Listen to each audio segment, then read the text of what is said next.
Lassée des critiques sur son métier, Lena Marpouf a pris soin de répondre à ses détracteurs avec la manière, dans une interview donnée au magazine Elle, jeudi 16 mars 2023. Avec ses 10 millions d'abonnés sur Instagram, YouTube, Twitter et consorts, Lena Situation se classe comme l'une des personnes les plus suivies de France. Particulièrement populaire chez les jeunes, elle multiplie les casquettes ces dernières années. Apparition à la Fashion Week, écriture d'un livre, podcast. Elle est assurément l'une des influenceuses les plus productives et les plus puissantes du moment. Influenceuse ? Pas seulement, si l'on en croit les propos de celle-ci. Dans les colonnes du magazine Elle, jeudi 16 mars 2023, Lena Situation a tenu à mettre les choses au clair face aux boomers qui la voient comme un panneau publicitaire. Créatrice de contenu et non influenceuse, mon métier ce n'est pas d'influencer, mais de créer du contenu. L'influence, ça va, ça vient, ce n'est pas une science exacte, ça ne se contrôle pas réellement. Dès la première phrase de son interview à Elle, Lena Situation donne le ton.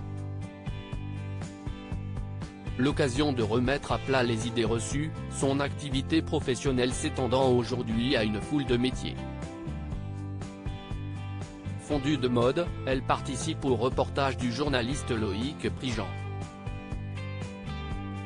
Lena se fait également intervieweuse dans son podcast Canapé 6 places disponible sur Spotify.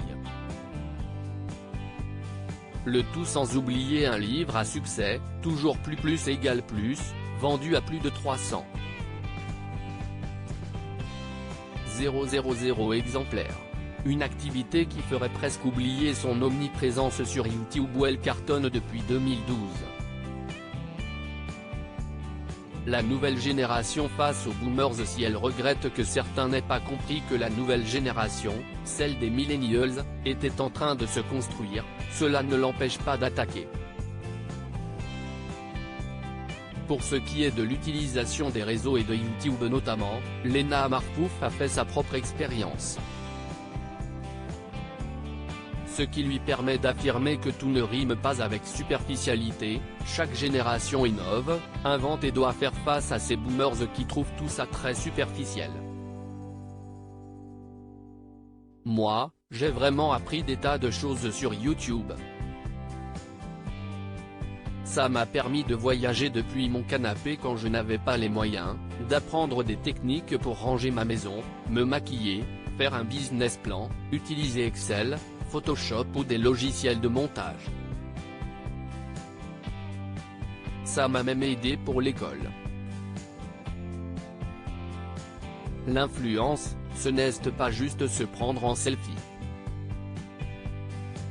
Voilà qui a le mérite d'être clair. À lire aussi J'ai peur de me faire tuer dans la rue, en pleurs, Lena Situation se confie sur son cyberharcèlement et ses conséquences.